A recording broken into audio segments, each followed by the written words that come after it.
Welcome to Fool's Gold. I'm Cara Cordoni. In a world where everyone sells sparkles, how can we tell glitter from gold? Join me in exploring discernment in the age of grift. The views and opinions expressed on Fool's Gold do not necessarily reflect the official policy or position of the podcast, its host, or its producers. Any content provided by our guests, contributors, or authors represents their own opinions and experiences and is not intended to malign any religion, group, club, organization, business, individual, or entity. Hello, and welcome to Fool's Gold, Discernment in the Age of Grift. I am so delighted that today our guest is storyteller and satirist, Becky Garrison. She's also an author and just a well of really helpful and important information for those of us navigating ex-evangelicism, neo-tantra problems. And so I'm going to have Becky introduce herself with a little bit of her background, and then we're going to get into the research writing that she's done in her latest book that I've had the pleasure of reading, Gaslighting for God. And what's the subtitle, Becky? It's a satirical guide to save yourself from spiritual narcissists. Exactly. Fantastic. And so would you tell us a little bit more about your background? Well, I grew up as a child from a family of academics and clergy people who also happened to be raging alcoholics. At the time when the nascent recovery movement came in after my parents had, I'd say their idealism ran over their addictions. They were those kind of hippie type college professor priests. They wanted to save the world, that whole lovely thing, but they basically ended up, as I say, their alcoholism ran over their idealism and they died from their addictions. So as part of the nascent recovery movement, I got familiar with alcoholism. I really got to know that material very, very well. I felt called to pursue my father's calling to try to create a new, better world. He was really researching. He was trying to figure out why were some kids going to JPUSA, Jesus People USA? Why were other kids going into SDS and the Weathermen? And interesting, what was it about this whole quest for meaning? And I was wanting to pursue that. So I went to Yale Divinity School, and I also got a MSW at Columbia University School of Social Work with the intention of wanting to have these tools to help heal the world. That was my initial intention. And what years are we talking so people I have went some to frame? Divinity School. I graduated in 92. Okay. And I then started discovering that social worker was not for me. I had too big of an empathetic. I was much too much of an empath. I had this heart. I would take stuff home with me. And also the institutional creep involved in being a social worker did not work for me. It did, for those it works for, they're beautiful, blessed souls. It did not work for me. It was not. But then I sold my first article to the Wittenberg Door, which is the world's oldest, largest, at that time, the only religious satire magazine. And finally, I had found a place where I could vent my anger towards the church, whatever I was feeling about, because I just knew there was something going on. This just didn't feel, I mean, as a church, you could start to see the church and things were starting to implode. They were starting to happen in the 90s. This was the year I started writing for The Door, was the year the religious right took over Congress. So it's a very seminal year. And in hindsight, when you're going along your life, you don't realize in hindsight when you've hit certain pivotal years. And that was 94 was a pivotal year. I continued to keep writing and writing. And as I was writing, my fellow progressives, I was raised, my late father was an Episcopal priest. So I was raised Episcopalian in a very liberal setting. And being raised down south, I was accustomed to evangelicals telling me I'm going to go to hell constantly. That was, it was par for the course. But then I discovered that as I was satirizing, once the progressive movement started to pick up, this book called God's Politics became a bestseller. And Jim Wallace became a bestseller in 2005. The progressive movement in the church started expanding. And I noticed that we would satirize them. We satirize anyone who is of national prominence. And all of a sudden, people that were my peers would go completely ballistic when I satirized them. And I was going, what's going on? Could not understand it. We knew each other. I told you I was going to satirize you. Yeah. And all of a sudden, what's going on here? And ultimately, that quest led me out of the church. The church continued to de-evolve. I wrote a book, Jesus Died for This. I didn't know at the time, but 2008, I kind of chronicled the ending of the church. People were just leaving Wow. the institutional church. It wasn't fulfilling the mission of whatever was stated. It proved more about power, prestige, book deals.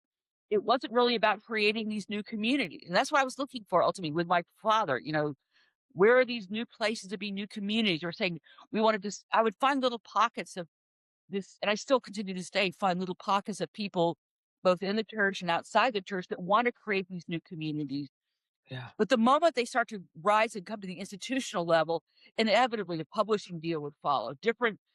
Who's going to fight and jockey for positions of power?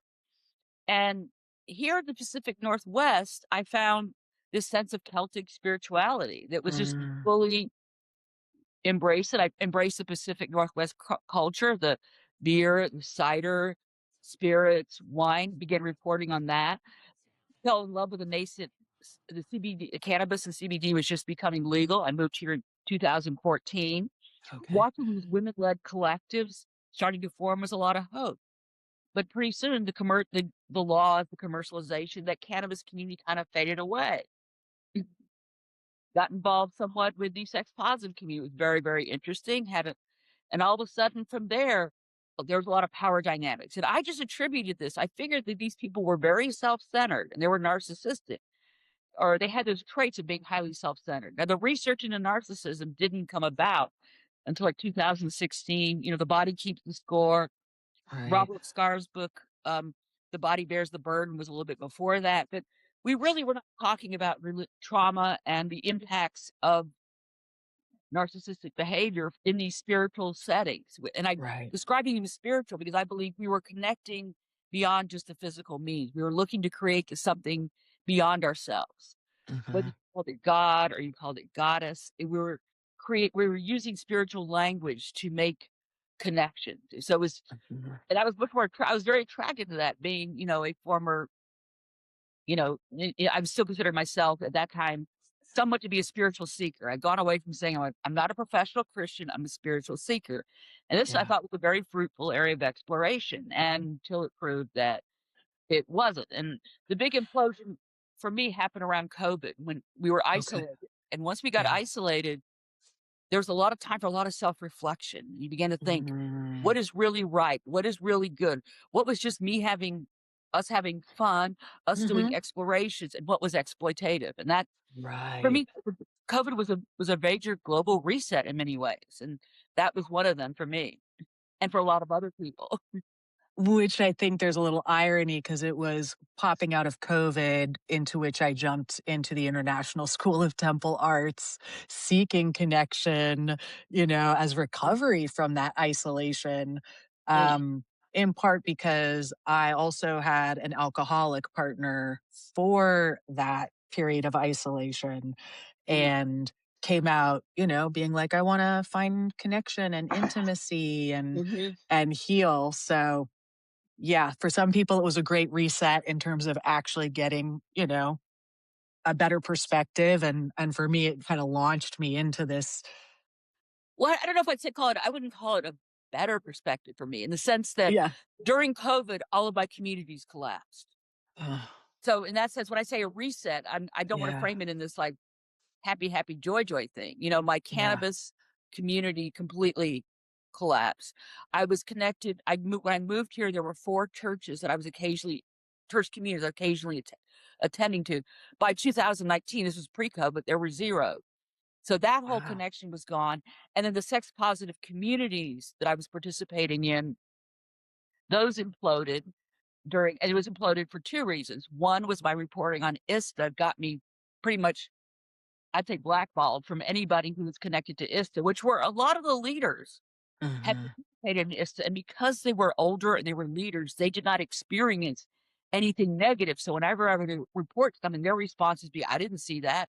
That wasn't my experience. I didn't know it. And the second was that the individual tantra community where I was participating in had a spectacular explosion once some revelations in early 2023 came out that the leaders were extremely abusive. Now, when we discuss abusive behavior, we're referencing non-consensual actions. And by Mhm. non-consensual actions, I mean anything from the woman did not know that that drug was in her drink. That's one Wow. action. Or she did not know that the effects of that drink where she could no longer consent. She might have agreed to take Mhm. a drug, but she can no longer consent when she's under the drug. And the rules were not clear of what was going to happen prior to that. Mhm. And the other, there's a lot of manipulation of young women. There's a lot of behaviors that were deemed not okay. So I think that was pretty much but through that I started writing for a humanist web. I started writing for other outlets, and I found a Uh-huh. humanist website called Only Sky, and at that time I was writing to their what they call their drugs and taboo section.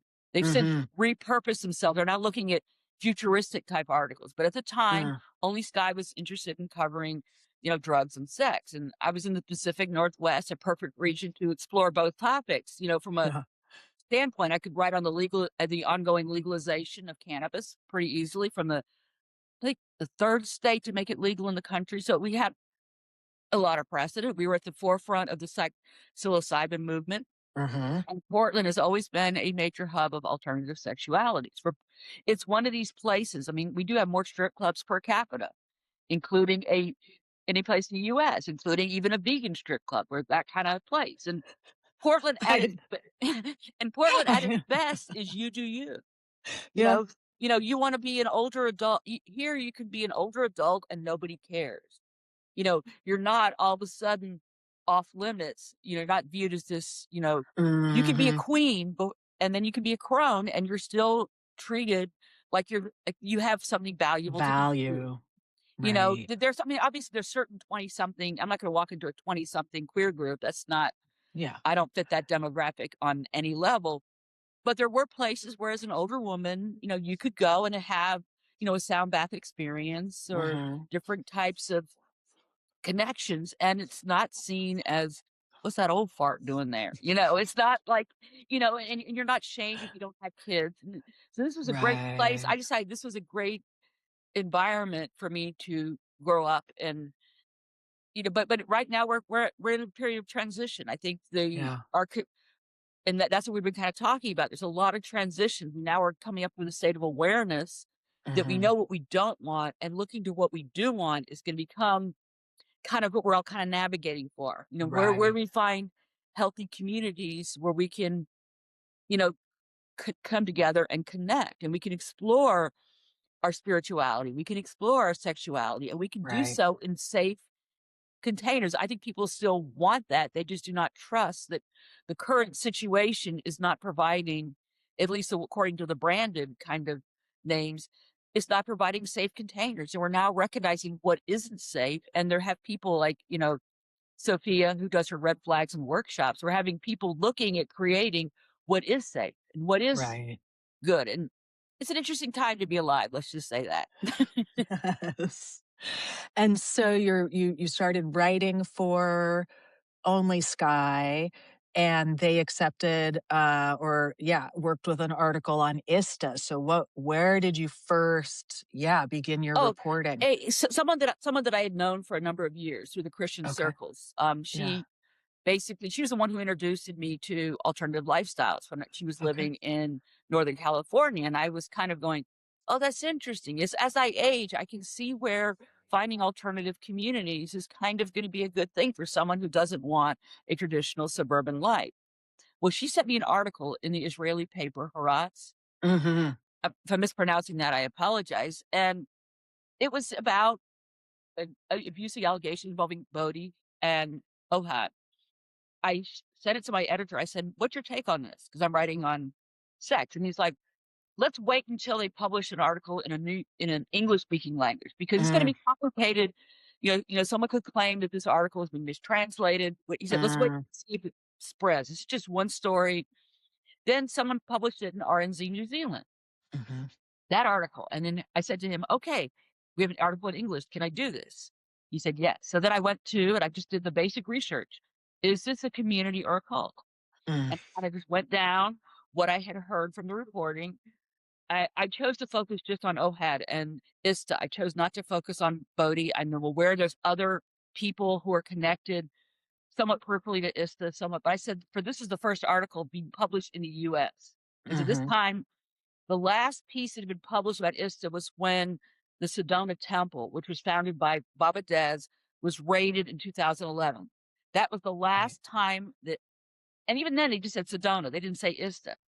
So there was Mhm. no ISTA reporting in the United States when I did this piece. So I knew that I had Wow. to be kind of careful. There's what am I going to? So it's very Yeah. non. It was very nondescript. Just kind of, is this a cult? This is a community. Oh, You decide. yeah. Just kind of laying out what the two articles had said were concerns Okay. raised.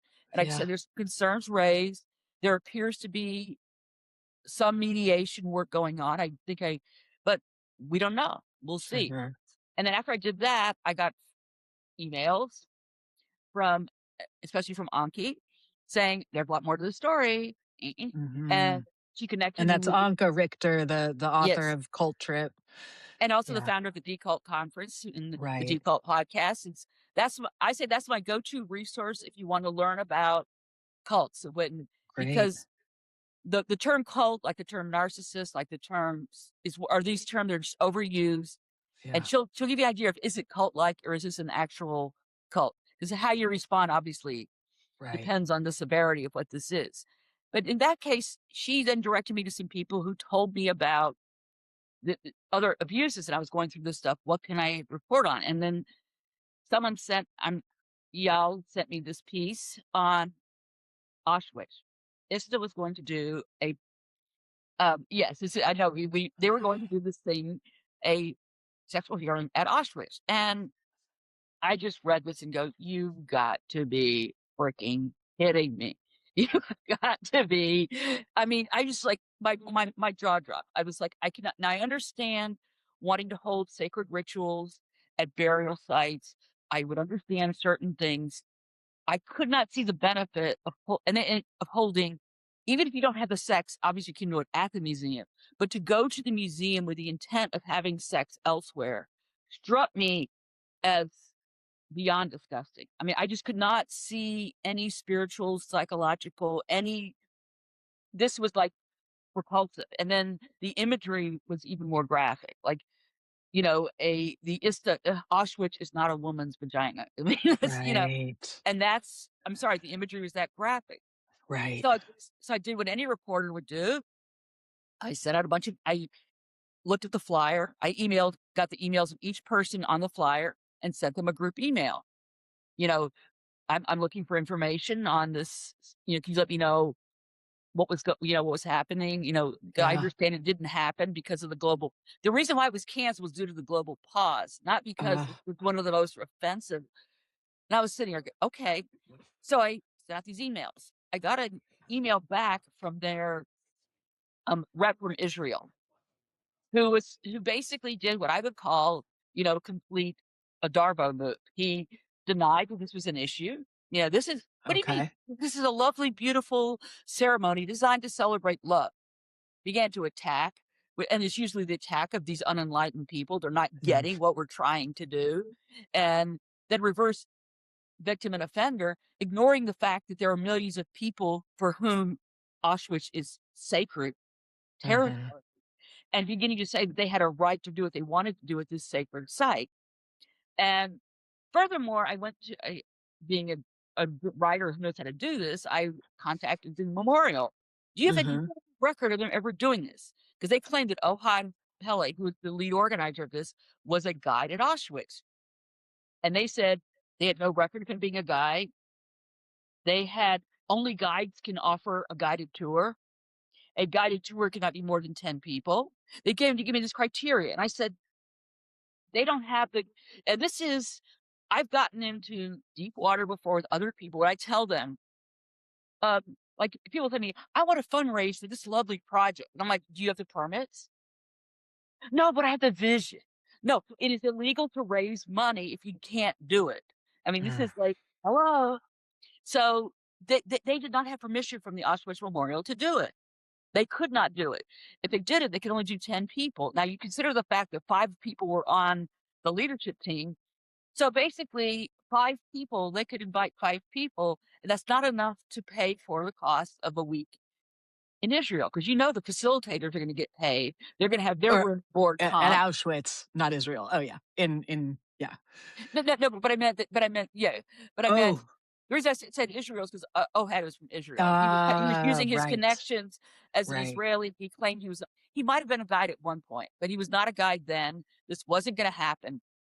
Anyway, after I published that, it seemed like all hell broke loose.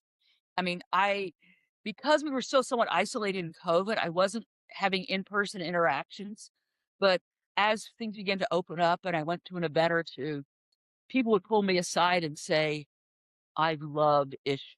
That somebody actually pulled me aside and she was the leader of the community, said, "I just want you to know that I love, you know, ISTA, and we've all been gossiping about you." And I was grateful when she told me that, but it explained why all of a sudden people just dropped on.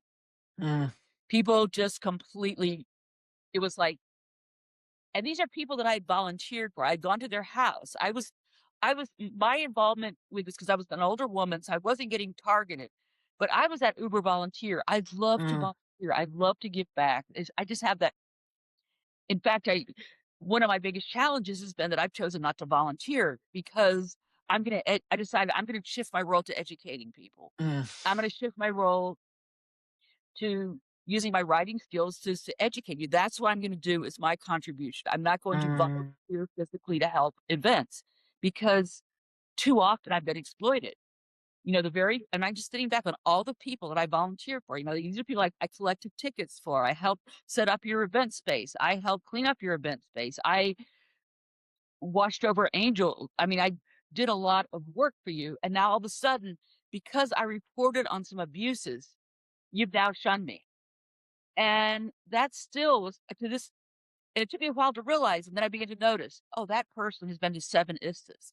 That person co-works with this ISTA person. That person runs the Northwest Pacific Tantra Festival group.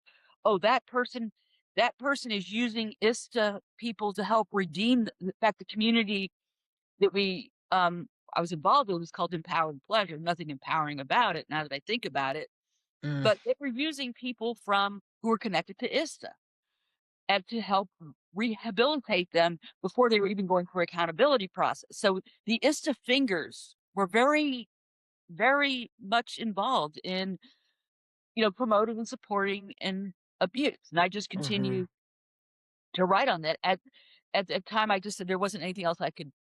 Once I did those 2 pieces, shortly Only Sky went under, and it's now reemerged in a different format. So I'm looking at more like futuristic stuff. So if I write something, mhm, it's gonna be how to heal yourself in the sexual guide, how to help. So I'm looking at more forward focusing pieces instead of this. But the ISTA experience was partly what led me to write, Gaslighting for God, because I began to realize the research into narcissism was kind of making me realize, when am I in the presence of narcissistic energies?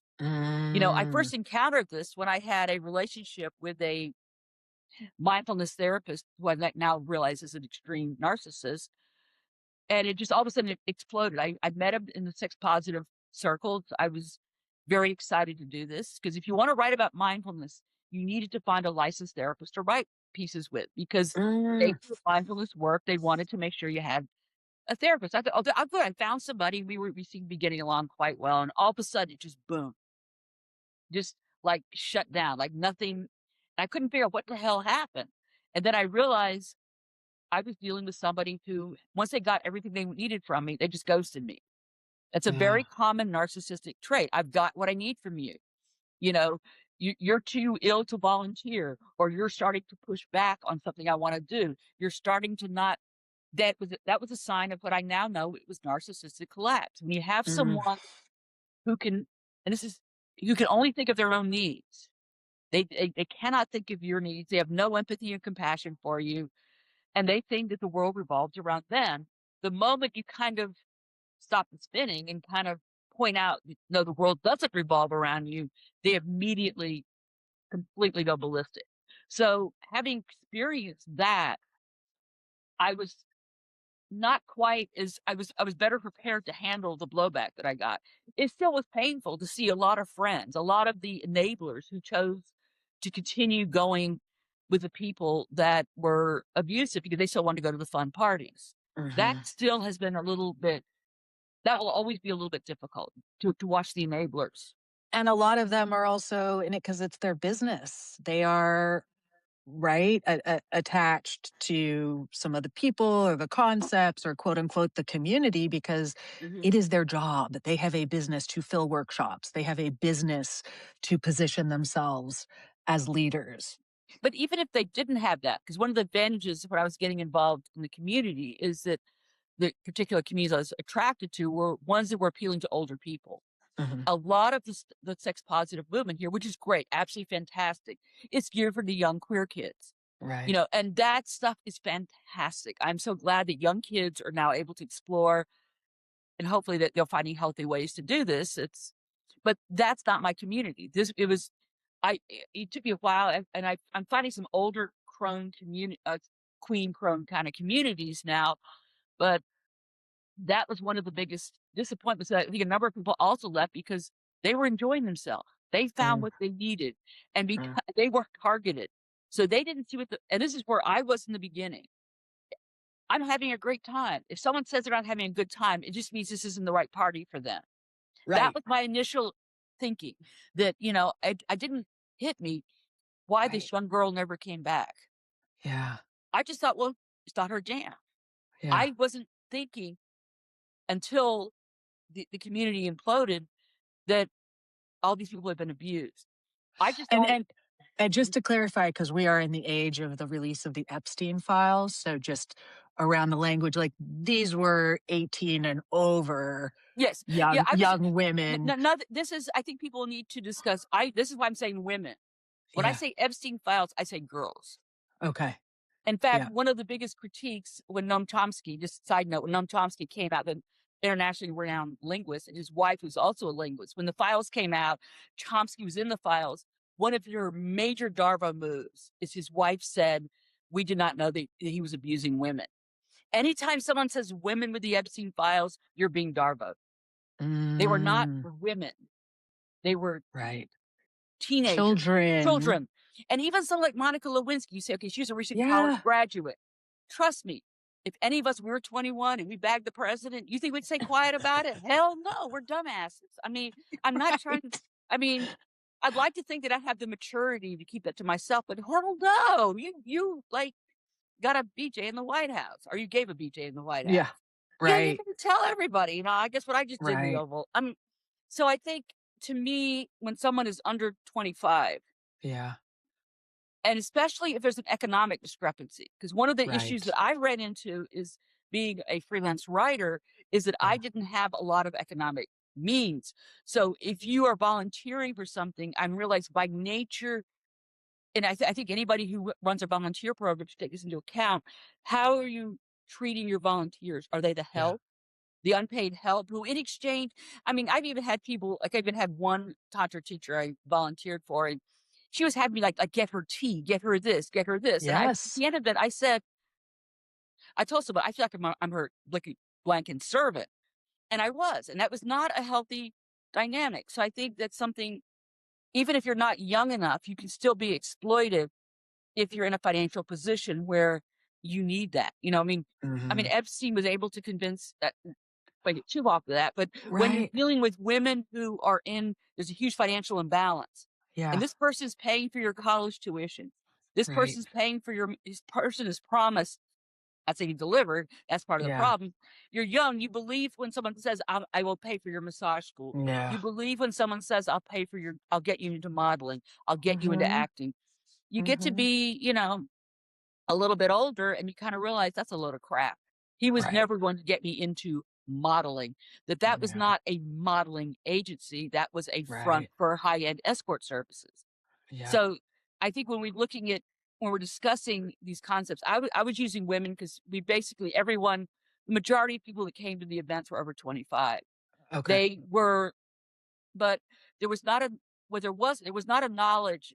And I think even though the person leading the group was trauma-informed psychiatrist, there was not really the application and understanding of what trauma was and how to deal with trauma in that context. They were not aware of the symptoms that someone is, they're freezing, they're having flight, they're fawning, or they're fleeing, or they're Yeah. fighting back. They're not understanding when someone's having a reaction to this experience, Right. how to handle that experience so that everyone can have a mutually satisfying and connection.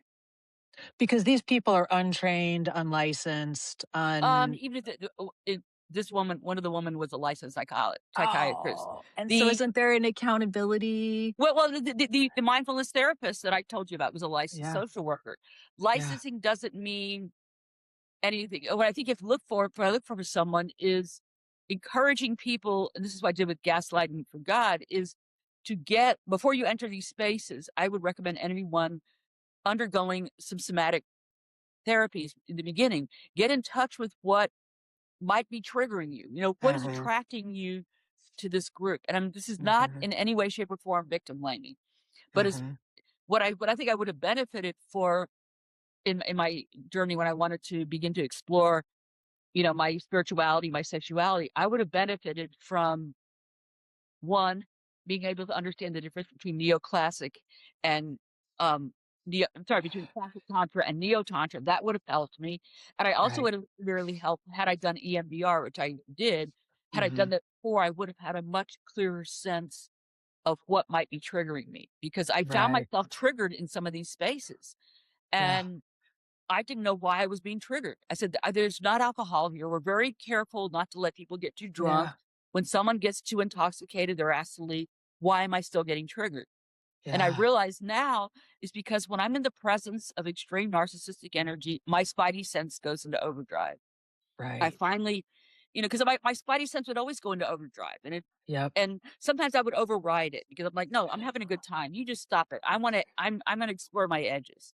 And every time I would do that, it would be not a good thing for me.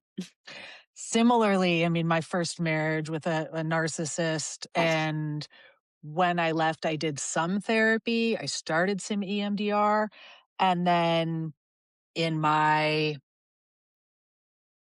didn't stick with it. I didn't stick with it. I jumped. I, made a questionable choice going forward. I got caught up with the Miracle of Love briefly, which is a cult that was running out of San Francisco, though based Mhm, in Denver. Um, and then jump forward a few more years. Here I am, going to ISTA and thinking it's the best thing since sliced bread the first time around. Then, of course, becoming an assistant and being like, oh, I am like a servant. I'm a paying servant. I paid to come and get you your water bottle and fluff your pillows on your couch and rearrange the room 4 times because you changed your mind. Um, and then I did level 2, which is where it got really, really dark, mhm, but still, I was still in. I was still mhm, in until I found that Facebook group and started realizing that, oh my God, there are abuses and issues going back 10, 12 years. And oh, what happened to me with that facilitator? That was Darvo. They said they wanted feedback. I gave feedback and I got smacked down. mhm. And so, yeah, I really appreciate, like, we get impatient, or we want, we're young, we want big experiences. We don't know what trauma we have. And to do that personal work with someone trustworthy before we go into some of these pretty, um, questionable or edgy, Mhm. containers. Yeah, but and as I said, I think for me, one of the things that would have been helpful for me, and is there's not much that we know in the U.S. about classical tantra, because most of what we've been taught was neo tantra. And to me, Hmm. the key difference is that I look at classical tantra is embodiment of Hmm. it's a focus on the body. It's looking at not just from a Buddhist standpoint, how do you embody your entire body? So it's not just sitting in the Buddhist practice and getting, working on the breathing, working the exercise, how do you incorporate your entire body? And that's something that I kind of do anyway when I meditate. You kind of, Mhm. I look for ways to embody my full body. How do you, and yes, sometimes when you have a body embodiment, you can bring yourself to orgasm. It's not Mhm. mutually exclusive. It's just Yeah. more you're in touch with your body does what your body's going to want to do while you're meditating. And you may have Yeah. that will bring you to some states of bliss. But that was Yeah. different. And I think I was said in my book, there's nothing wrong with neo-tantra. If you want to go get a nice sensual massage for a mutual person, go do it. Just don't kid yourself that you're buying into this ancient tradition, because you're not. You're Right. doing, and there's a lot to be said for a lot of touch type activities. And I think part of the problem we have today is that we are still in many ways traumatized and isolated by COVID. We are not touching each other like we used to. We're really Right. into our screens. I mean, I see Mhm. people now saying, well, nobody I know has done this, but I'm seeing, AI chat boyfriend girlfriend scenarios. And Yes. I'm like, Yeah. that is so damning, because to have a person give you everything that you want, everything that you desire, is going to by nature give you a narcissistic self-centered view of yourself, because you don't have to work on anything. You don't have to try to improve anything. You have someone who is tailor-made to meet your needs. And we haven't really explored just how twisted that it is. Right. Yeah. There's no conflict. There's no negotiating of needs. Yes. Over here, you have these needs and I have these. And now we have to do the complicated work of being uncomfortable, compromising, relating, right? In the Mhm. messiness, not just this comfort of, oh, I feel super safe because you're reinforcing everything I want. And what I said, I think it can be very confusing. I mean, you and I know that I ended up leaving a tantra group that I list on my in the book, because that group was not safe. They were actually Mhm. sending messages outside of the group, which is against any private group's rule. Right. So it was not a safe container. So I think for Yeah. people, it can be frustrating, but I think there's a lot of way. The more I'm in tune to myself, and the example would be, Mm. a few years ago, I would have stayed in that group and I would have tried to make it work. I would have said, I know Mhm. I'm right. I am so right. I am going to make it work. And I would have continued to fight them. And I realized this is a private group. The Yeah. administrators control what gets posted. The Yeah. administrators are in control. The administrators are not practicing what they preach. I need Yeah. to leave. And Yeah. that's the difference, is that once you have an awareness of yourself by doing enough work on yourself, you can assess for yourself. This is a little bit of a, like, there's an ecstatic dance group I might occasionally go to, because it's I trust the people. I Mhm. tell that Mhm. they're good people. They had made some mistakes and they're now Mhm. working on rectifying them. No container in this world is ever going to be safe. This whole push of, I need a safe space around me my whole life, that doesn't exist. What Mhm. does exist is the awareness that you know when you're in a safe space and you know when you're not. Mhm. And when you're in a safe space, you may be asked to push your edges. Mhm. That could be personal growth. Mhm. Are you willing to try this? Are you willing to try something? Mhm. But the guy will consent, as a qualified guide will sense, you're not in a space where you can really hear that. Mhm. And that they won't try to push you beyond your comfort zone. Because so that they know that at the end of the weekend, you need to be able to go back and reintegrate yourself into real life. This isn't a Mhm. case too often, like with ISTA. I notice people became ISTA addicts.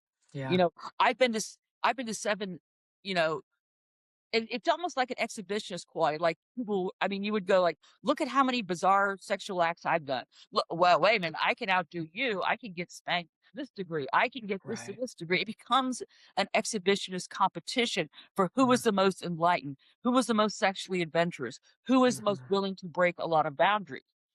And within that context, it can be made to feel weird if you're just like, "I don't feel like taking my clothes off," or "I don't feel like taking my bottoms off," or I mean, some of this, I don't feel like, as you mentioned, some of the acts as it gets more and more into it.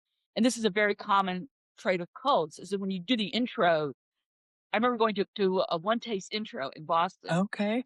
And And speak to one taste just okay, really briefly. One Taste sounds on paper absolutely fantastic.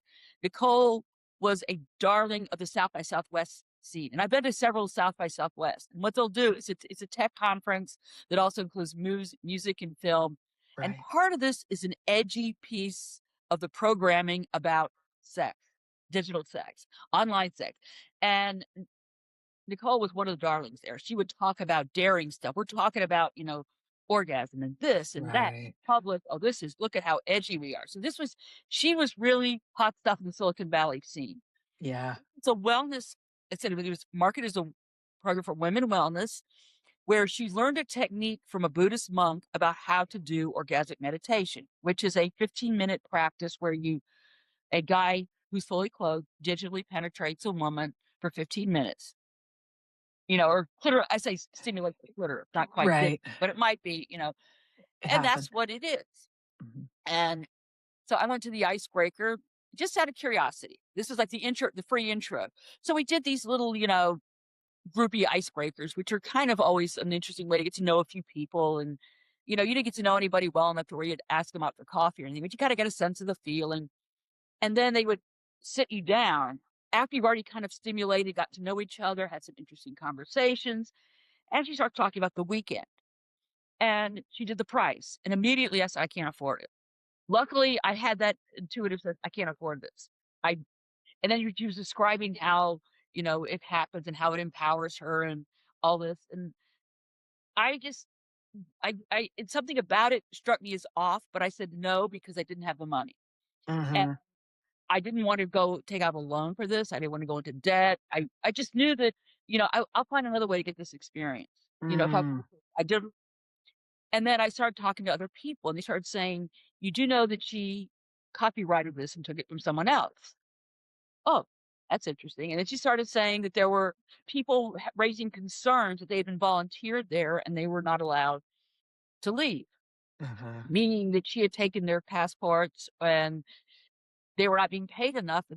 Once you intern in a place with the rent as high as San Francisco, they had no money to go anywhere else. They were Mhm. stuck, and then I began to hear more and more about this, and now she's in jail for, it turns out, you know, being guilty of sex trafficking.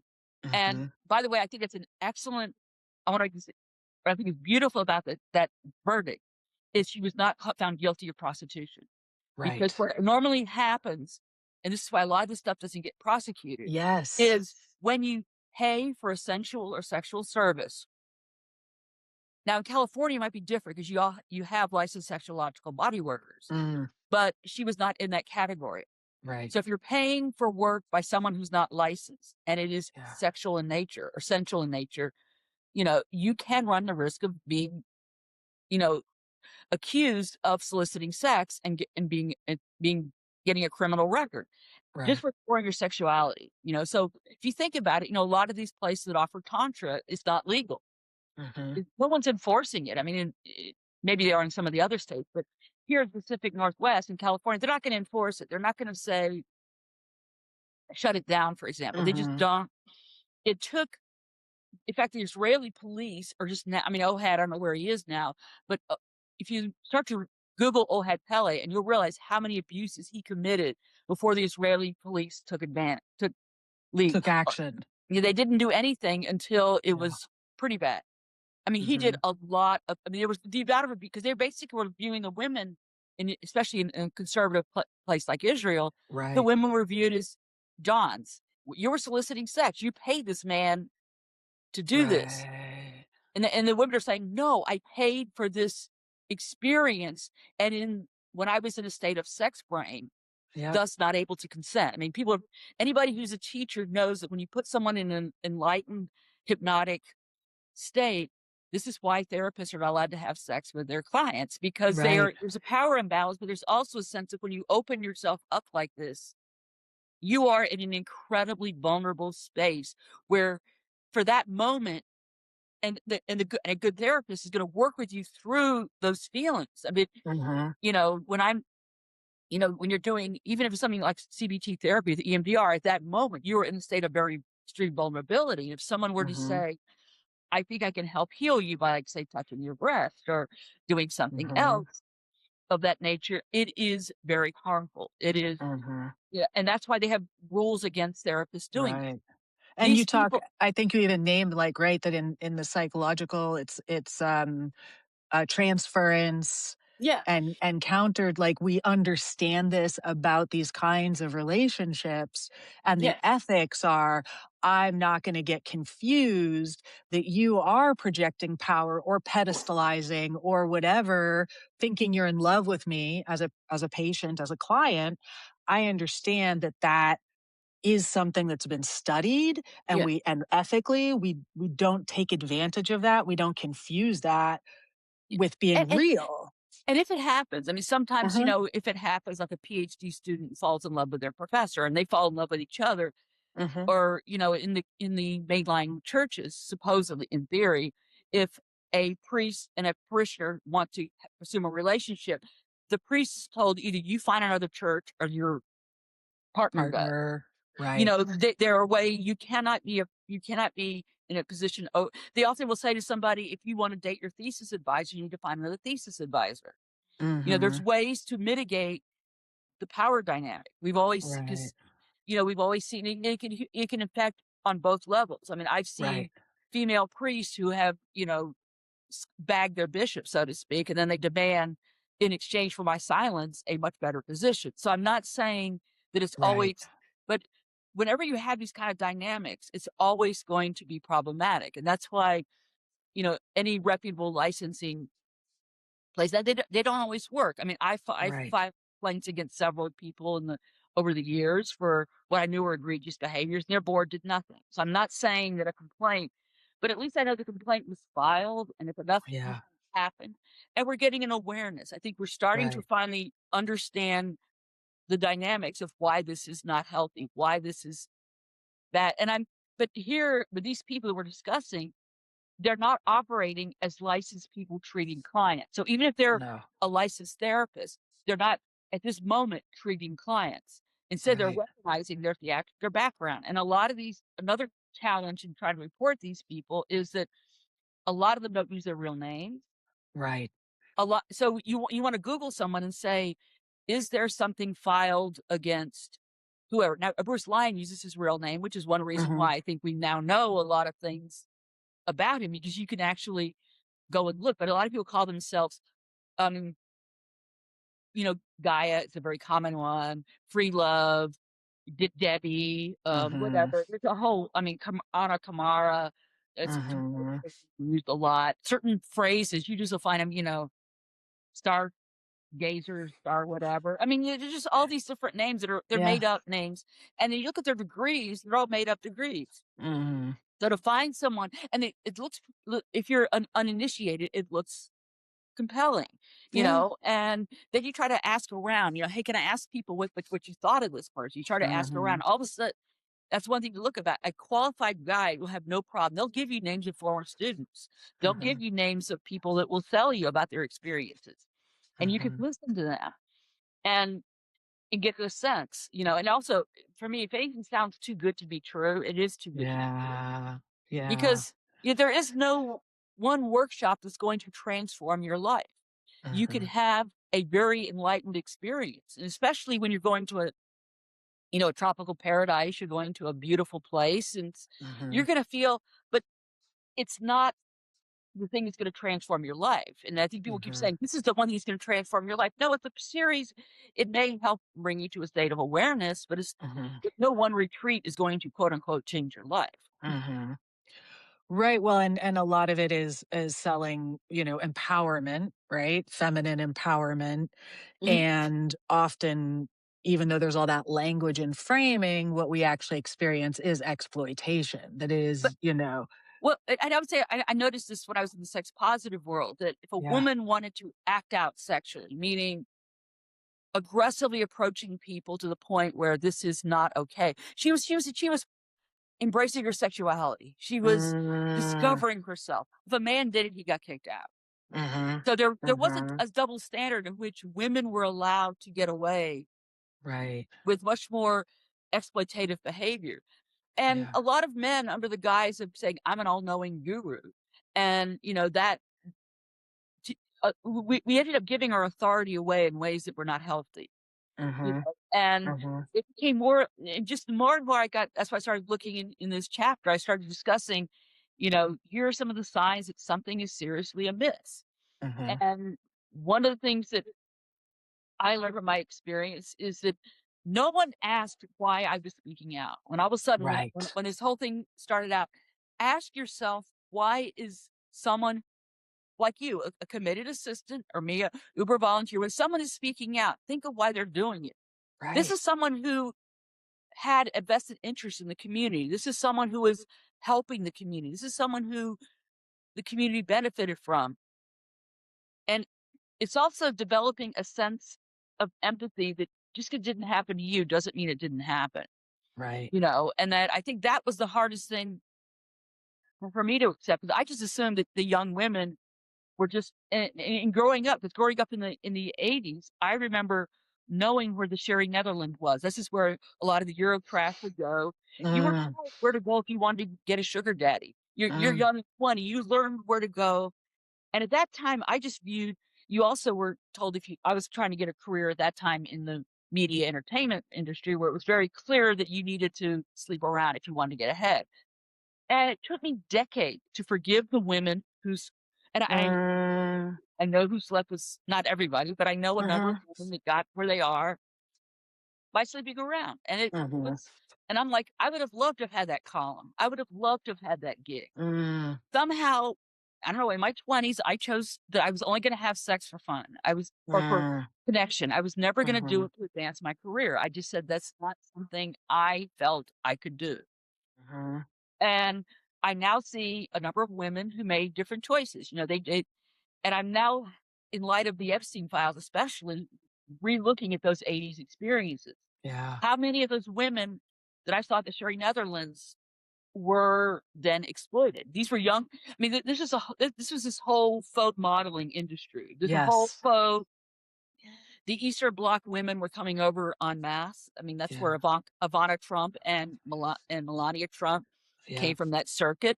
There was a lot of exploitation. I'm now seeing that these women were exploited, and I don't know Right. what they're going through. The fact that in order for me to get this job as a producer, writer, whatever, I had to sleep my way to the top, and what that does to someone's psyche. I mean, a number of women were kind of, I had to do it. You should go do it. Mhm. This is how I Mhm. made it. If we're not critiquing, we're just now starting to realize the insidious effect of Yeah. forcing people to basically get their jobs through their bodies, and what all that means. Would just because back in the '80s, that was considered. You were like, it wasn't frowned upon to be a sugar. I mean, I still think if you want to be a sugar baby, sugar daddy relationship, it's consensual. That's between the two of you. If Mhm. you're an adult woman and you decide that to me, I view that as a form of sex work, and it should Mhm. not be illegal. I mean, if you want Right. to me, a sugar baby is someone who's a sex worker that decides to have one or a few number of select clients, and that's how Yeah. she's going to make her career. If you want to do that, same as if you want to pay for your college through stripping. If Yeah. you want to if you want to become an erotic content creator, if you choose Mhm. willingly that this is what I want to do to make money. In other words, I want to have this that is between you and your god and your goddess. That's your business completely. I am not discussing what adult women are choosing to do. I'm talking Mhm. about, I think there's a lot more exploitation. For a lot of people, it was not a simple sugar daddy arrangement. I mean, you read Mhm. Virginia Guffrey's novel, read a lot of it. It was not a case of, you go to my house once a week in exchange for this amount of money, and I give you a massage and we have sex or whatever. It was a lot more exploitative than any women had any idea. So these were not what I would call, even because the sugar baby, sugar daddy, I'm aware of the people sign a contract in Mm. exchange for my house, my this. I agree to do this, and Mm. that's this arrangement. If that's what you want to do, I mean, women. How many? I would say a lot of political wives are in a similar sugar daddy relationship. I would argue that Hillary and Bill Clinton have a similar kind of relationship. And Well, and if we go back to, let's say, before 1973, when you didn't have your own bank account as a female, you didn't Yeah. have a credit card, you couldn't own your property without your husband or father, signing on it. One could argue like we were all stuck in that. We've Yeah. always been trading for safety because the culture, the misogyny, Yeah. is deep. And I think that's part of the problem I think some older women have of understanding what was going on with the Epstein case and what was going on Right. with ISTA. And there's a difference between and to say that I'm an adult woman and I want to try something, Yeah. is kind of like what I would say, Erica Jong calls it the zipless fuck. Yeah. Some women want to do that. And if you, Mhm. it's going into it knowingly that this is what I want to try. I want to just, Mhm. I'm going through a 20-year dry spell. I'm going to have a year where I just do whatever I want. That's Mhm. someone knowingly going into something is something being very upfront. I would say I don't want to say nobody ever gets hurt. That's kind of We get hurt. feelings may develop. You Yeah. can't help that. But that's different for me than what we're discussing at ISTA. We're talking about in ISTA is in a lot of these other settings. It's kind of like the contract is null and void. You Mm, go into something and what you got is not what they said they were going to be. I mean, the event exactly. guidelines were very clear. I mean, you entered into something thinking this was going to happen. Right. You had a conversation thinking that you could withdraw anytime you wanted to from any Yes. activity. You agreed to say that I will agree to do up to here. And next thing you know, all of a sudden you're pressured. Well, listen, I'm giving you a sensual massage. I think I'd like to show you how a man really pleases a woman. Mm, You're like, you're already in a state of massage. You're mhm. not really in a heightened state. You're not really, oh, whatever. You're not really in a state of being able to consent. And then there's Mhm. the group pressure, when all of a Yes. sudden, everyone says, let's all get together in a circle, take off our clothes and have a circle jerk. And you might say to yourself, that does not feel like something I really want to do. But then every next she's like, hey, come on, come on. And then you wake up the next morning and you go, I feel like absolute garbage. And there's nothing legally that you can do because no law was broken. Mhm. Um, and in some cases, it's also difficult to prove on the course of a weekend where there's a lot of stuff going on that you were drugged. That Right. happens more than what we want to admit, where Yeah. someone was unknowingly drugged. Now, how do you prove this? How do Right. you go to a law authority figure and convince them that you paid X amount? And especially with ISTA, one reason I never did ISTA is I just, even in the beginning when I heard about it, one, it struck me a little bit too weird. But also, I didn't have the money. I didn't have several thousand Mhm. dollars to spend on a weekend. Oh, right. Or a week. Yeah. A week. I didn't have that kind of money. So it was not within my and I didn't feel like I was a little bit too old to be an assistant. So for me to look for a Mhm. volunteer slot, I didn't it just I'm very grateful now after I hear all the horror stories. Right. But I think Right. there is a sense in which, we have to look at the full nature of how these events are organized, and Mhm. I do think that you can have an event where their volunteers are an integral part of the community and they're Mhm. respected and they're not exploited.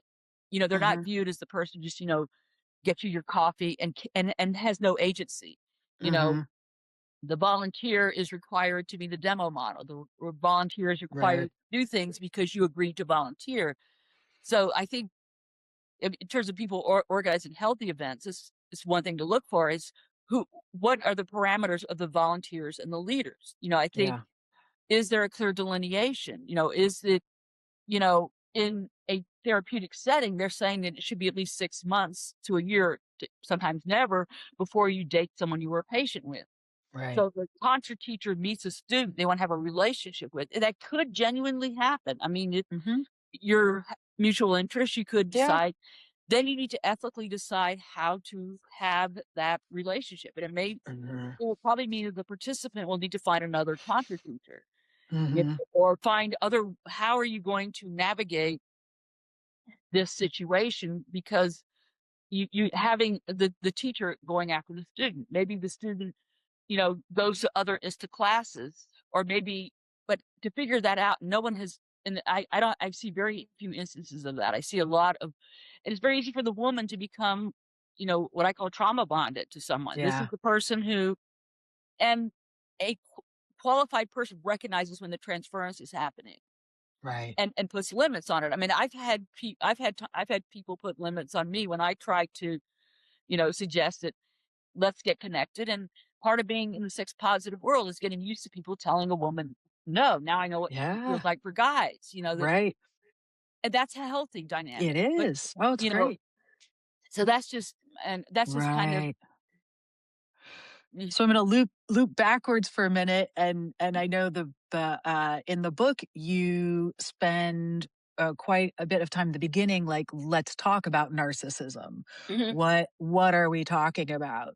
So yeah, what does that mean?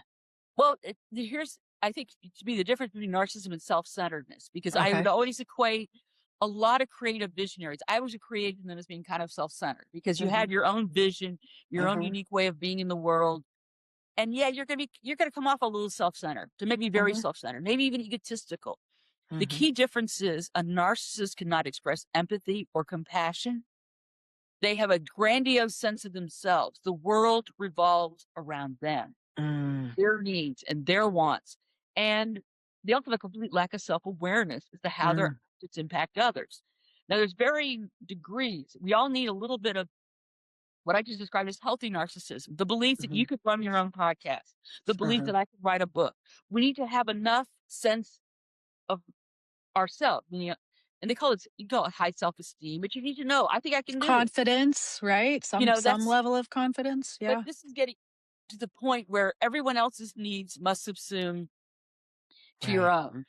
You know, a good example of this would be, a narcissist cannot hear the word no. They cannot hear the word no. A lot of us might be disappointed. As I said, we get Yeah. turned down. I think I want to do this article and my editor says no. I think I want to I'd like to be friends with this person. And you kind of get the sense they don't really want to be more than just acquaintances. We all Yep. have instances where we have to have the word no. The question is, how do we handle it? Right. A narcissist handles it like a 2-year-old. Mm. They do not take no well. They Mhm. it's what we call the Dr. Jekyll, which is what attracts us in this person. They're very charismatic. They're saying they're saying exactly what you want to hear. And in a period Yes. of crisis like what we're in now, you get Yeah. a lot of these narcissists to type, Yeah.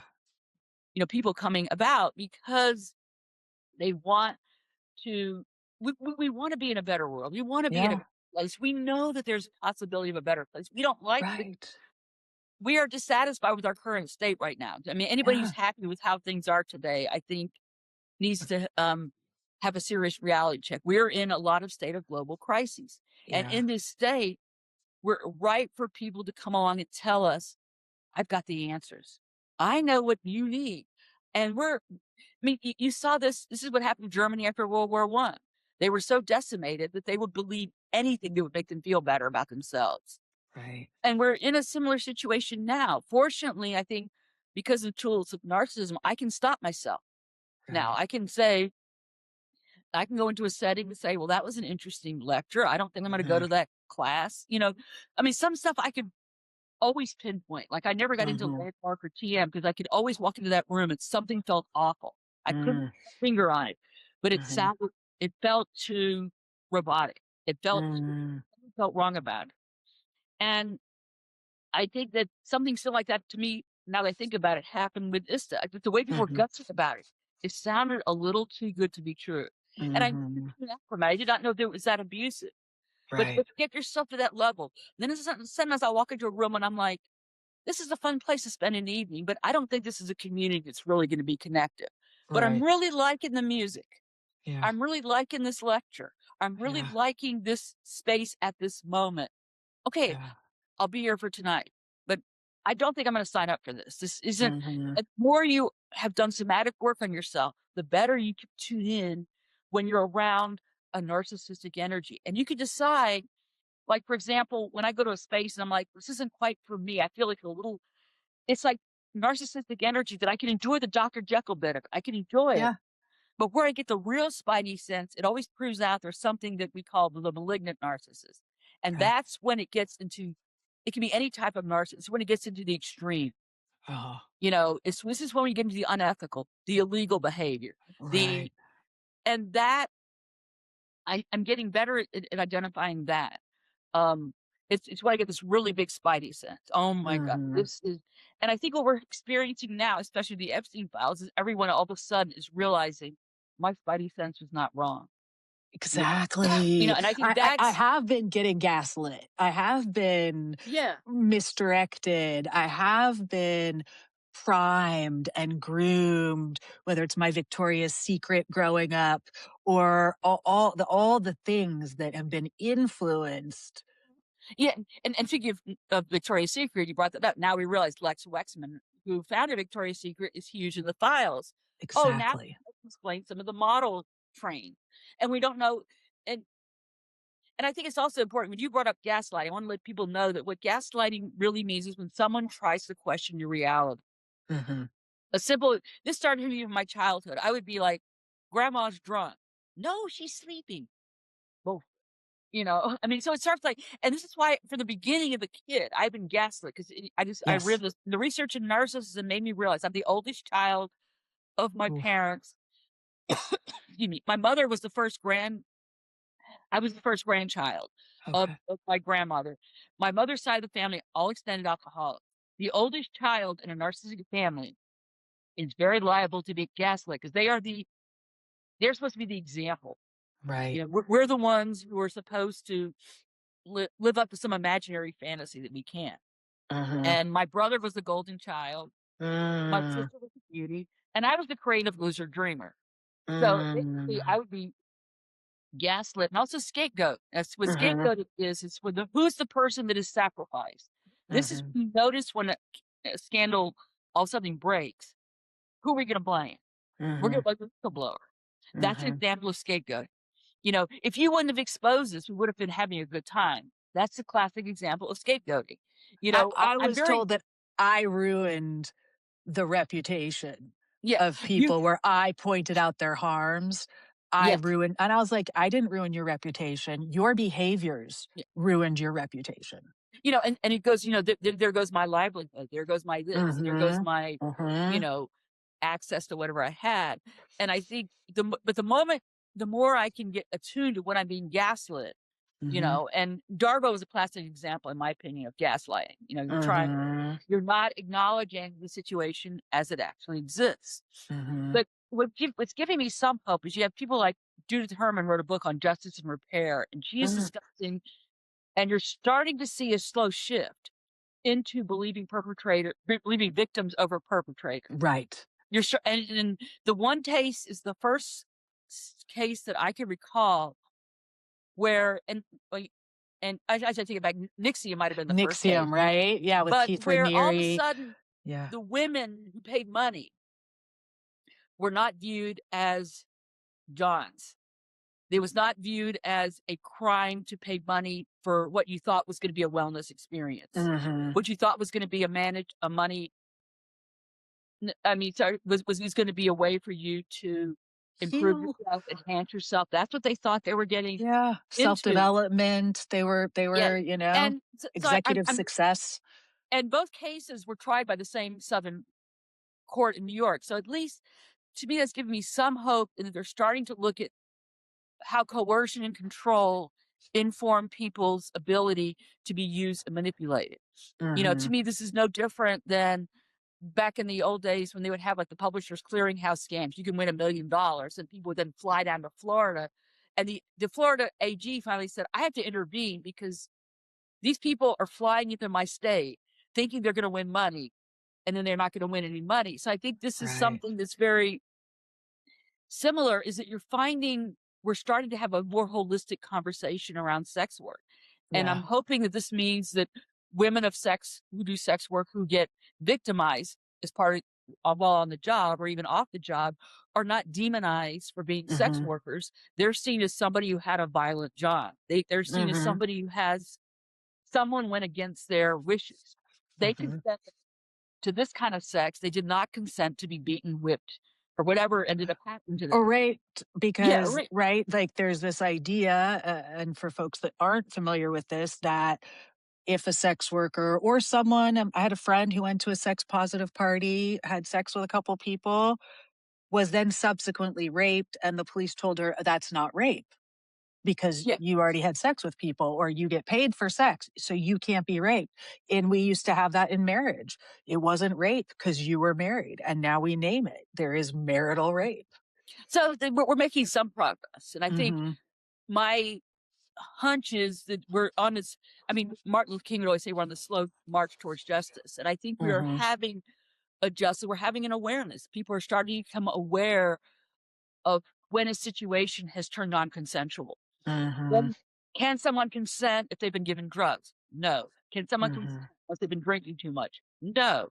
Can someone consent if they have mental challenges? There's a certain point at which some people cannot consent because they do not have the mental capacity to consent. Mhm. I'm Mhm. thinking, people, with someone with Down syndrome cannot consent. Mhm. They have very many beautiful gifts, but consent is Mhm. not something someone can give when they don't have the emotional and mental capacity to do so. Mhm. We're starting, and this is not coddling anybody. I know people keep saying, "Oh, this is we're mammy pammy." No, because Mhm. nothing is more exciting when two people say hell yes together, that they want to explore something, and it's Mhm. whatever they want to explore. It's not to say that you want to have a sex negative experience. It's just to Right. say, did everyone really consent to this? And Yeah. and also not looking at this is from a recreational standpoint. I Right. mean, I've been starting to wonder about what acts are really some acts I think lend themselves more to non-consensual than others. I think the BDSM kink scene has done a very good job of trying to set up guidelines. Right. But people that are wanting to enter that, I would question the whole dom sub thing and maybe go to a Yeah. therapist first and just make sure that what are you looking for a healthy release? Like if Right. as a freelance writer who is in charge of myself all the time, I'd love to get a massage and just have someone else take care of me. Relax. Yeah. That is a help if I'm not into BDSM person, if I was, that would be a healthier way for a sub to go. Is someone who's always in control to be able to relax. If you're Yeah. someone who is in a job where you never have control, you're an assistant to somebody, you're always under someone. That's just the nature of your job. Or you're always a mother, you're always a this. Mhm. Maybe you might want to occasionally assume a dominatrix kind of a role. Vibe. But if you do this in conjunction with talking with a maybe talking to a sex educator, talking with Mhm. someone to make sure that whatever space you're entering into, you're doing so in a healthy way. Mhm. I'm someone who loves to integrate my spirituality and sexuality. So when I enter Mhm. into a meditative space, I talk to the person. Is this someone who's really going to be able to create a meditative, safe container where I Mhm. know that I can just relax, let go, and be, Mhm. and everything's going to be safe? Mhm. And yes, that can happen, but yet we need to make sure that we interview and we get the right people. And part of that is we might make a mistake. A line might get crossed. Can we then address that and make appropriate repairs and not be blamed, darvoed, all of that, right? Like I think we talk about safety and for me expanding it, it doesn't mean that I don't push my edges or I might not get hurt or bruised. It means that A, that's not the intent. That wasn't right. My wishes were in there, but there's still miscommunications. Are we committed to addressing it in a way that we come out healthier versus that Mhm. transgression just being like, ah, sorry, didn't work out for you. You weren't ready for the experience, whatever, bullshit. Yeah, yeah, and I think that and it also may be making decisions that this just isn't the right group for you, and I think Mm-hmm. that's Uh-huh. part of it is knowingly that, certain groups just aren't for me. For example, I Mm-hmm. found that, in the among groups that are really into the swinger community, there was a preconceived notion that if you agreed to get naked, you agreed to have sex. Right. There does seem to be that, and I discovered that's a libertine approach that I don't agree with. Right. So Right. if you sense, but everybody who's there except for me, that's their rule. Right. That if you agree that if you get naked, anybody can approach you for sex. Now, Right. that's not a group that I would wanna have a thing to do with, but if everybody in that room knows that, has agreed to that, and is Yes. willing to accept the fact that I could end up having sex with anyone that night, then that's a different story Right. than the giving someone the illusion you have a safe container and you are in control of everything. We also need some more research into what happens when you get into sex brain. When is the point Right. when you cannot consent? And once we know that, then this is when to me, the guide becomes basically, your therapist. It's like it's like when you undergo hypnosis. Right. This person is you are giving over a responsibility to someone in the hopes that they will lead you on this journey. And the question is, did you vet this person well? And Right. not blaming you, but Right. did you vet this person well enough? And maybe going to a couple of intro sessions with a person, Mhm. maybe before you agree to go to something. Are there intro workshops? Mhm. Especially, make sure you can talk to other people that have had these experiences. Is this Mhm. something you really want to do? Mhm. And then Mhm. if you find yourself getting coerced, if I've done enough work on myself, I can tell you just screw off. There's a period where I couldn't have said that. Yeah.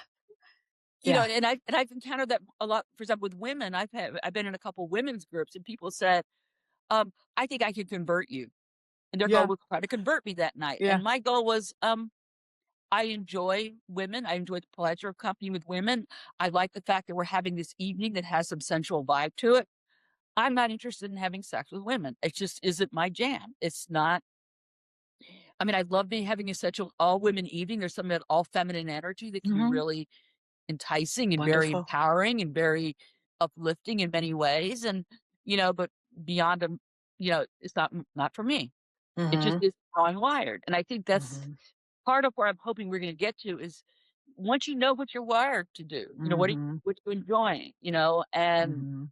And that's where I would say, with level 2, a couple of things with ISTA level 2. After the New York Magazine article came out, and the Lena was her name, and the article was raped in a ritual. I spoke with a facilitator on the lead council of ISTA, and they informed me that when an attendee goes to level 2, they are giving consent to non-consent. Mhm.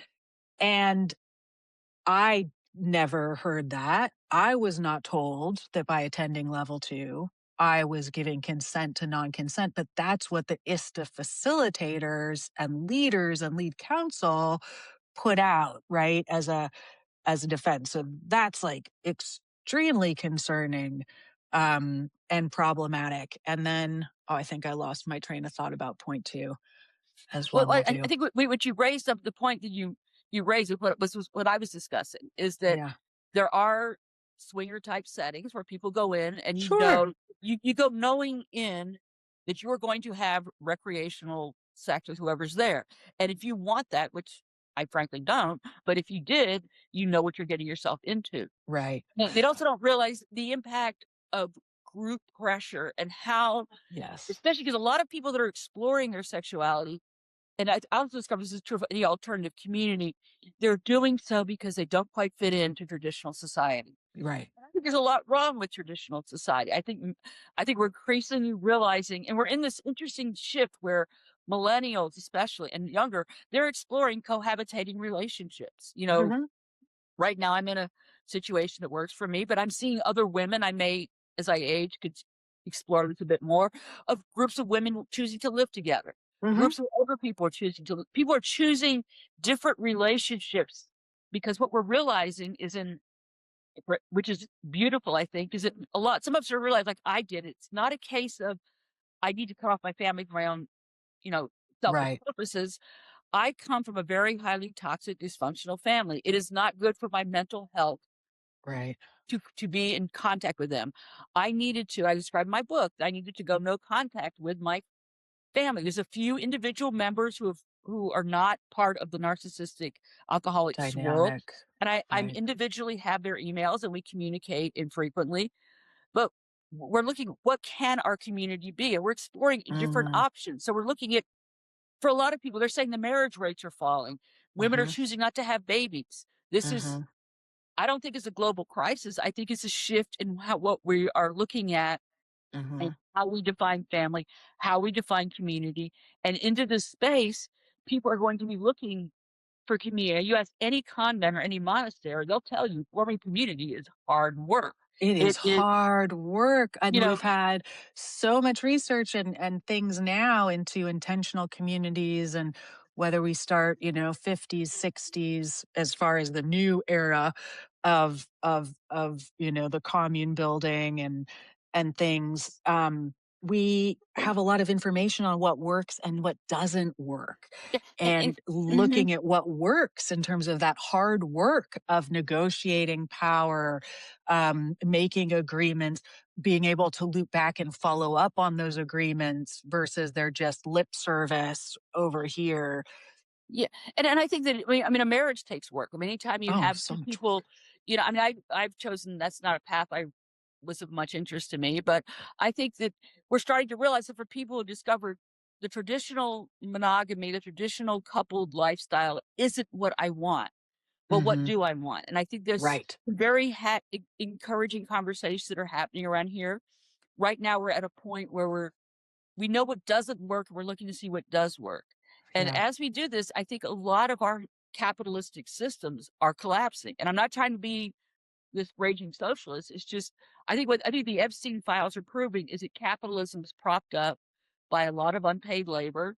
I Yeah. mean, everybody looks at Andrew Carnegie, goes, "Oh, look at this great founder," and they don't realize how much child labor went into the Carnegie, you know, companies and the industrial plants he was doing that Right. enabled him to donate all this money to the arts. So we're Yeah. starting to look back, and my mother was a perfect example. She was one of the many women who got her husband through his PhD program Hmm. and yet could not get a job on her own. So I think we're Hmm. starting, as you noted, now that women, and part of the reason why we're fighting for our health rights is that we, in 73, some states were liberal and did that. But as you pointed out, Right. 73 was the year that women nationally could get their own credit and they had access to abortion and they could get the pill. So this gave women some agency that we didn't have Right. before, but there's still, and I'm seeing younger men are starting to get this. So I think that the Hmm. future generations are going to look different.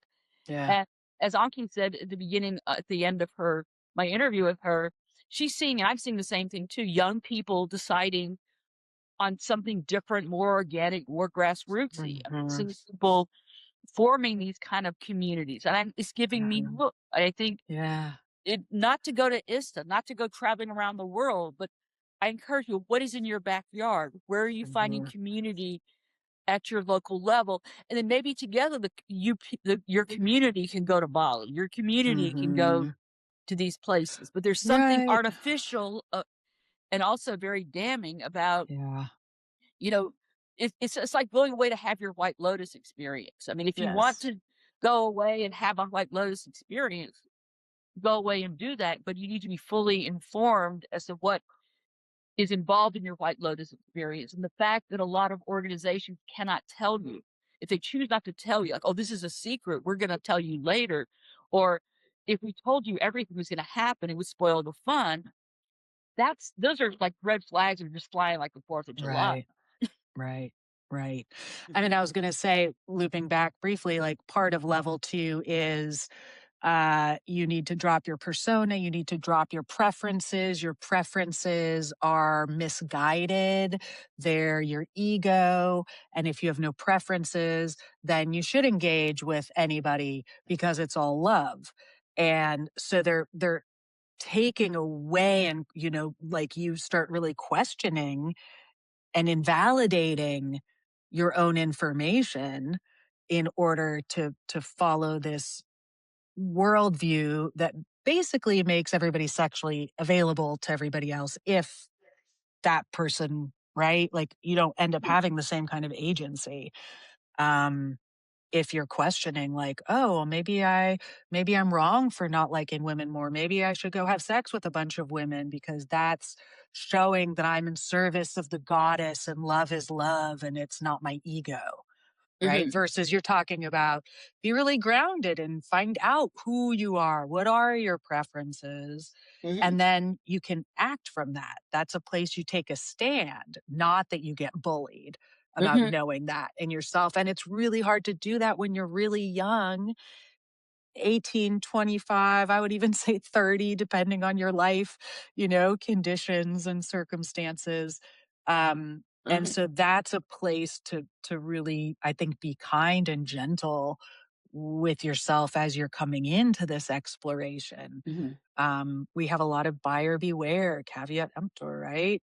That Mhm. I disregarded. Like I did not have good boundaries, self defense mechanisms to be more discerning, right? It's like the fool's gold. Mhm. Or it's also the thing that especially when you get older, you get to a certain age, like I just moved to the Pacific Northwest. I did not know very many people, so I was susceptible when I met this mindfulness therapist. My mind immediately went to, "This is someone that I can write articles with," because I was writing Yes. I was moving from the Christian market because the Christian market was really collapsing into the general spiritual market. Yeah. And I was able to write for Spirituality and Health. I was able to write for Only Sky.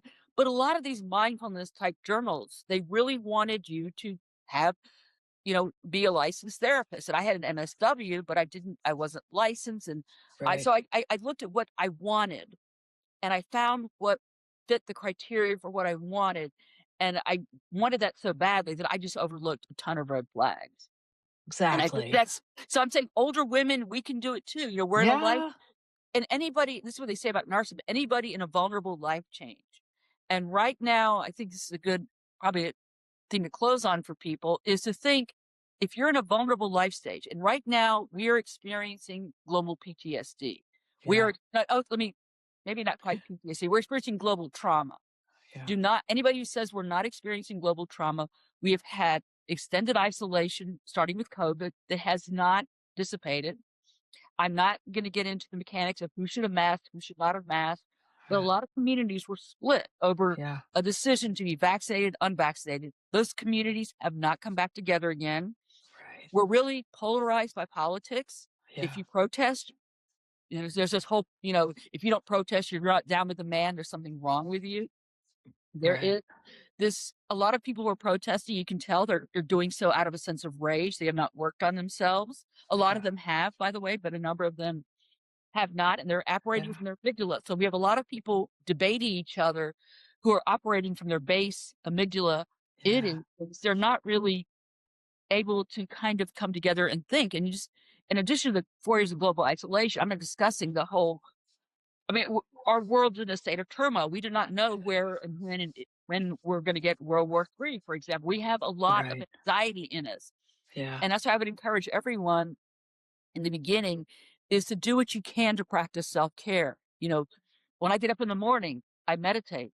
I take cannabis at night to help me sleep, cannabis edibles that I make. I take mushrooms during the day to help prevent any form of anxiety.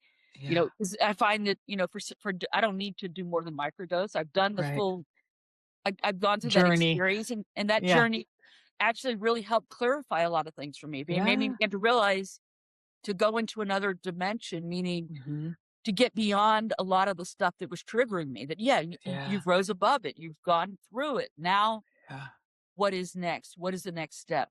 So to Yeah. encourage people to, because once you do that, you look at something like ISTA and you go, this is bullshit. Yeah. You know, I mean, I look at this stuff, but I'm like, and I reread some of the event descriptions of things when I was researching, and now I look at them much more critically. I mean, back then Right. yeah, and the reason I look at it critically is that what was in the descriptions was not what actually ended up happening. Right. A lot of times there's a lot more abuse, especially what I would call the after party of the event. Hmm. The event might have been within the guidelines, but then the host will say, "Well, there's an after party and you're responsible for yourself." Well, if you want to be a good little girl, you not good little girl, you want to prove yourself. You're like, But "I'm gonna sure. I'm gonna after party the hell out of this." Now Yes. I didn't have that sense, but a lot of women and men did, especially women did. I'm gonna show that I could be the biggest after partier on the planet. And Cheerleader, all gung ho, yeah, see how am I in, in yeah. I am.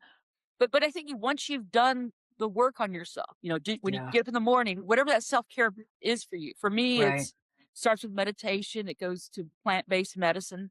For me, that's been Mhm. cannabis and psilocybin. I make sure, do I go cycling enough? Do I take my Mhm. gardening? Do Get I outside, get be in outside? nature at all. I try to do some creative writing just for me, and the more I'm connected to who I Mm. am, the better I am equipped to, one, call crap on the carpet without getting triggered. I'm Mhm. just gonna state my fact. If Mhm. someone darwas me back, I just go, "We have to agree to disagree. I'm just gonna state the Mhm. facts. These are the facts." And, you know, I know my truth. I know the truth. Mhm. And now that I know that, I don't let you decide and determine what is not my truth. And if you choose to be with the cool kids club instead of believe me, there's nothing Yeah. I can do about that. That is your Yeah. journey. I'm sorry that I lost you as what I thought was a friend, but Mhm. that is going to happen. Yeah. You find healthy communities. There are healthy communities online. There's also Well, unhealthy communities online. So right. use your discernment. You will Yeah. find that the cult people are starting to come together. Yeah. Some of them are healed enough to where you can have a potential discussion. But if you go in there and you sense, your spidey sense is like I told you, the group I was in with you for a while, I had to leave it because it was not a Right. safe group. They started letting people in that were not safe. Yep. They were letting in some of the leaders from ISTA were allowed into that Yep. group. Yep. They were allowing material to be shared outside of the group. That was not a safe group. Right. Now, several years ago, I would have stayed in that group and Right. made it work. Now I just went, I'm out of here. The Yeah. moment you notice something is not safe, leave. Right.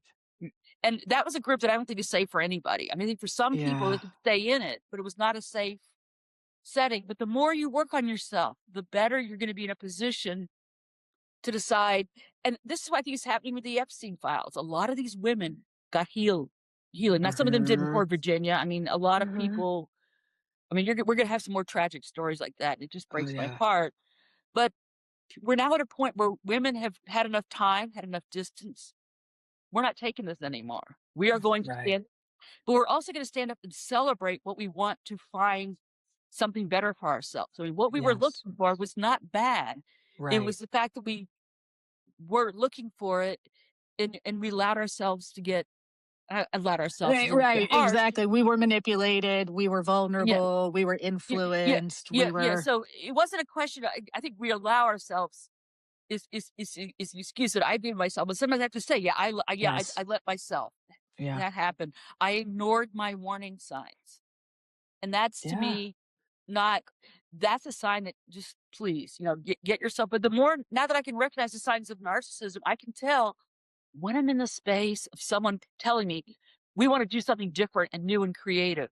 Yeah. Yeah, this might be a fun, there's when I went to my book launch on, I had this little, it's like a hippy dippy kind of party that this woman arranged. It was at a place called Bridge Space in Portland. It was part of the Winter Lights Festival, part of the, Portland First Friday artwork. And everybody was just there just to dance and have the music. It was a lovely celebration. And every now and then people would look at the stuff on Spiritual Narcissism. They would pick up the little pamphlets I had from Red Flags and Workshops. They would pick up other material I had from other people. And there seemed to be, yeah, just a nice little community gathering. And I Yeah. didn't, here's the thing for me, I didn't expect this to be anything more than a great evening. Right. I don't buy into the excuse, we're going to create a new community. We're going to Yeah. create this. We're not. We're just going to have connective experiences that over time may form into organic friendships. And Yeah. that's when I'm looking, and now I can go to a tantra event and I don't expect this to be the be all and end all. I don't expect to Right. make my best friends. Right. I don't expect there's something artificial to be developed. Just see what Mhm. happens organically in community. Mhm. And I think that's important because, as you said, basically being ostracized and shunned for speaking out, for doing reporting on problems, and that we get scared, or it's very painful to be excluded from who we thought were friends and what we thought was an Mhm. actual community.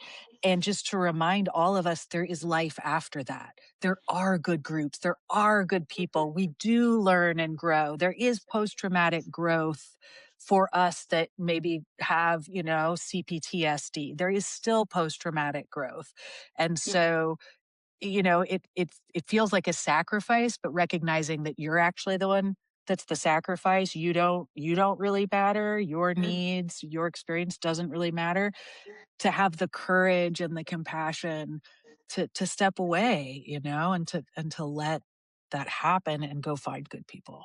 And one of the sides of healing is I will see, like, a tantra festival or something advertised, and I don't get a sense of FOMO.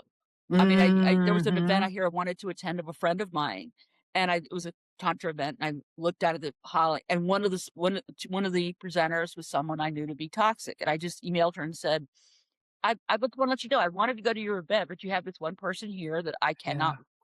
that I do not feel safe being in the same space with her. This is not a healthy person. And she just said, "Thank you."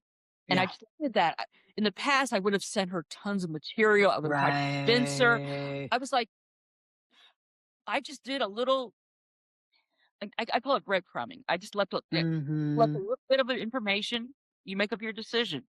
Yeah. I don't feel the Yeah. need to over explain myself Right. and try to justify, "Oh my god, you all must be aware of this. You must not get into this." I used to have that when I first started Yeah. reporting on this. I was like, "Oh my god, everybody must get away from this." Now I'm like, Right. I think there's just send them the article. If they're in a space where they want to really do the work on themselves, they will read the Yeah. article and make their own decision. If they are like I was, where they want to experience anything and anything, they're not going to listen to me. Right. And Right. I can't prevent other people from getting harmed. Oh, I can't.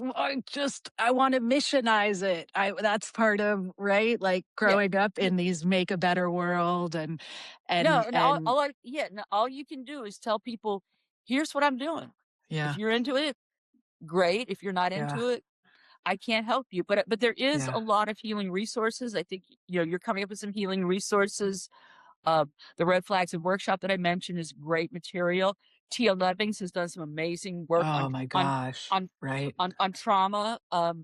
Anki's work on cults is really worth it Mhm. if you wanna see if the group that you're involved in might be hitting that actual level versus Yeah. just run by a bunch of people that are extreme narcissists. Sometimes people are just Yeah. insular. They just wanna run their own little community, and they wanna be in charge of their own little world. They don't wanna run the Yeah. rest of the world. A cult Right. is someone who wants to create the Machiavellian instinct to create their own little kingdom. Right. Not everybody who's involved in this, who's an extreme narcissist, really wants to No. go that far. Right. But once it is a level of what I'm realizing is I used to think that I could hang out in these groups once I discovered that there was malignancy involved. Now I've realized Mm. that's the moment I must exit. If Mhm. it's just an extreme narcissist, like, okay, a lot of best-selling authors and stuff, I can go listen to their lovely talk and take away from their talk what I can get from their talk. But if once I know there's allegations of verbal abuse and above in that community, I've concluded I just can't participate. No. Yeah. That to me is a big sign of wisdom and Mhm. maturation. I think I'm still somewhere in the middle. I think the education piece, and for me, having tried to reform ISTA and now ISTA using that to whitewash and attract more people and say they're different, I'm having a hard time letting go of that one. Well, I will, but see, if I was in your case, see, you're in a case where I think it's kind of different, where yeah, um right now my work is not being used to bolster someone else's right. ability to help other people. If anything, because I'm exposing narcissism, I tend to be the one who's getting gaslit, going, "I'm not a no, no, ignore her." There is a concerted effort Yeah. to treating me like I'm a Cassandra. And what's interesting, Mhm. and I want to, I guess, conclude with this, is that people who don't know about who Cassandra is. She was the goddess who was basically condemned, that she was to be saying the truth and no one believed her. That was Yeah. her curse. The curse of Cassandra, I think, is being broken. Women are starting to be believed. Now, with this, and people say, "Oh, there's gonna be all these false allegations." I will say I have been in this industry for running on religion since 1994, and I can count on one hand the number of false allegations I've heard. And it's usually someone that has a borderline personality Yes. disorder, and they are desperately seeking for attention. And if you start to ask around, you'll discover that they have accused everybody they've been around with. Mm. It's not that hard to pinpoint that type Mhm. of a person.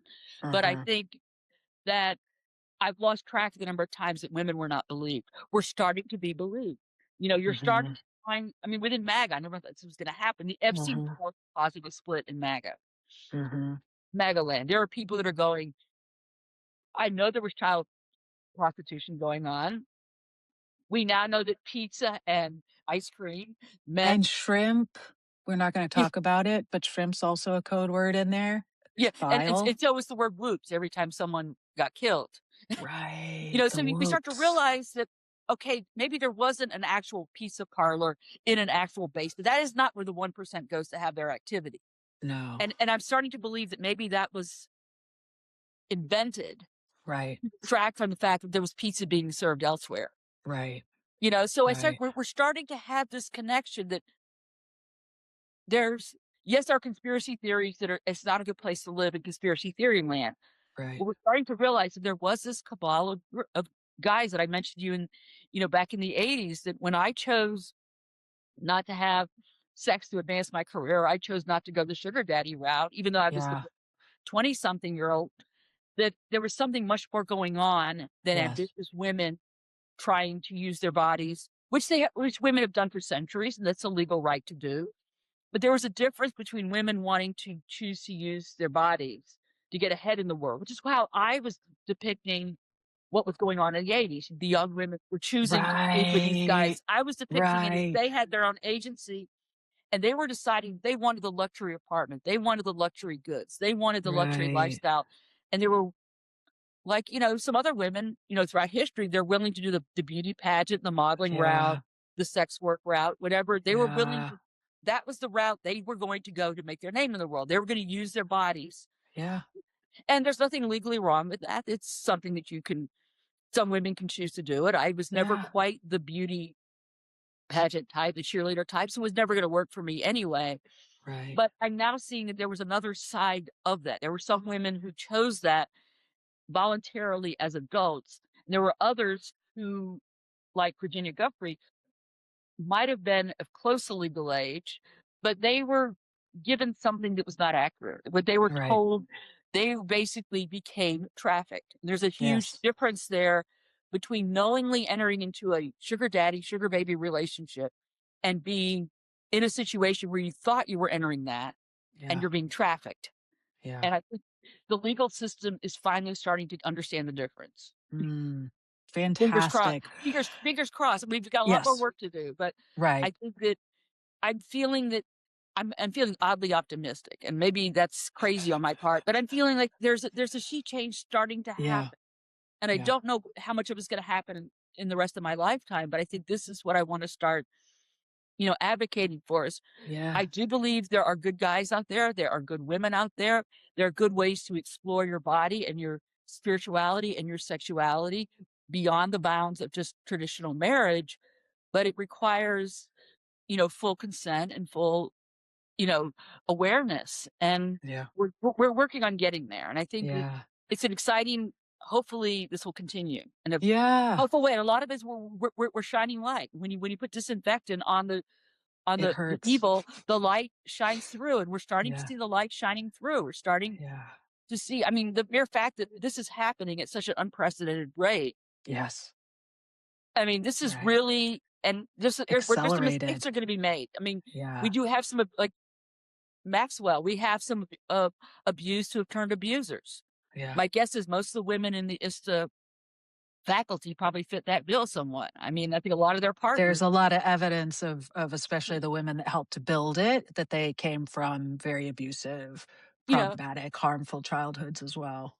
So I think, but there are, you know, there are we now have the tools. We have to Yeah. remind ourselves back in the 80s, we did not have the tools to deal with alcoholism until Betty Ford came forward in 76. That's when the alcohol movement got started. So we now have these Wow. tools for alcoholism. We now have PAP programs. We now know how to address addiction. I'm not saying we cure it. Yes. I mean, we definitely Right. have a lot of, we have a fentanyl addiction that's going off the charts right now, for example, but we now have the tools we didn't have. We're Mhm. now getting the tools with the Mhm. research into narcissism and trauma to heal a lot of these things that we didn't have. And I'm excited. Mhm. To me, this is up there with like the development of polio. This is the CBT Vaccine. therapies really can help heal, I think, a lot of what's going on with us. It really Yeah. could be life-changing. Yeah. And I'll just say I enjoyed your book so much because the Mm. humor is so helpful to be able to laugh at them, ourselves, and but it's not just humor. There is a lot of really great tips, guides, lists on how do you do better, what Mm, do you need to consider. So just really appreciate the mm. the breadth, and I want to read parts of it aloud because your language is just so funny. So I hope people will, explore it. Thank It's you. just huge value. Yeah. All Thank you so much. right. Absolutely. All right, Becky. Well, thank you so much. I'm sure we'll talk again.